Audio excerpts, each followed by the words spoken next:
Hello, I'm Elliot Berger, Senior Scientist, Auditory Research for Aero Technologies, and I have been working with foam earplugs since they were invented in the 1970s.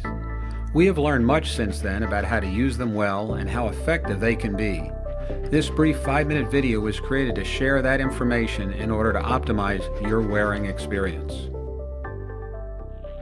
In the next few minutes, I'd like to explain to you some of the features of using a foam earplug to get the best comfort and the best protection.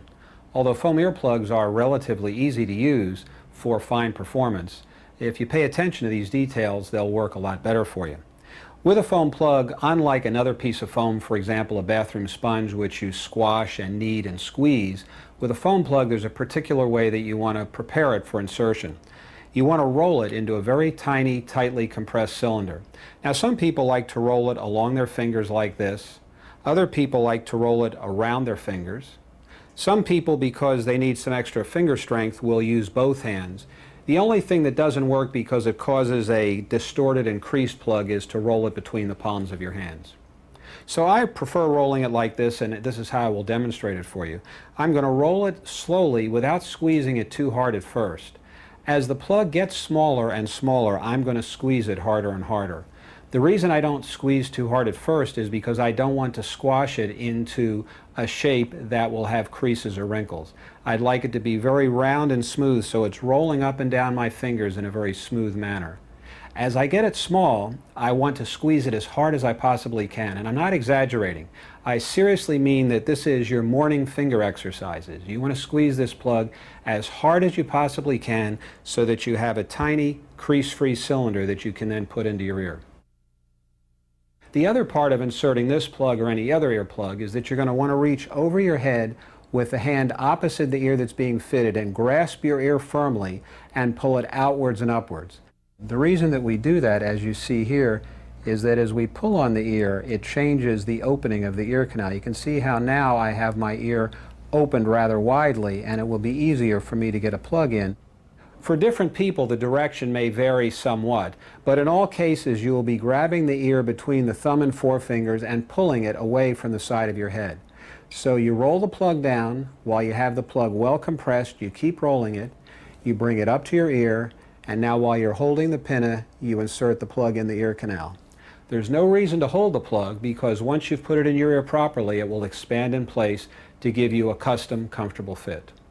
One of the likeliest causes of a bad insertion of a foam earplug is that it has been inadequately rolled down or it has been allowed to expand too much before it was brought up for insertion to the ear. What this looks like is that someone will come up to the ear with a plug inadequately compressed and then try and force it into the ear canal. It won't slide into the canal any more than it will slide out of the canal, and you can see how it looks like it's expanding out of my ear. Actually, it's simply regaining its original uncompressed shape. One gauge that's helpful to judge the fit of a foam earplug is where the back of the plug sits relative to this little bump in front of the ear, which is called the tragus. You can see that in this case, where the plug has been poorly fitted, that much of it is outside the tragus and filling this part of the ear, which is called the concha. When a plug has been properly inserted, you can see that from this angle you can barely see that there's any foam in my ear. I'm going to turn my head for you now slowly, and you can see how the plug has been well fitted into the ear canal. It's lost well behind the tragus. This part of the ear called the concha has no foam in it. The foam is in the ear canal itself. You can also use your finger for this test by feeling the back of the plug relative to the tragus.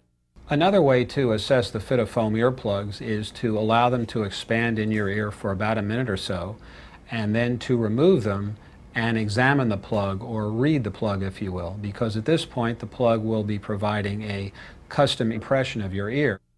On this plug, what you can see is that there's a wrinkle, and that wrinkle is actually a sound channel which could let sound in along the side of the plug. So that's not been a well-fitted earplug.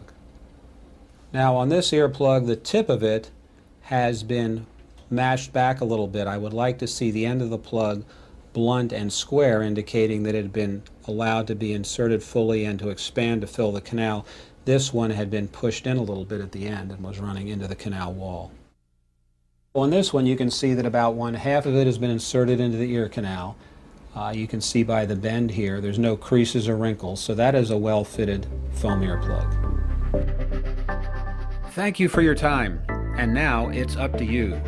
Try my suggestions. Be willing to practice and pay attention to your ears.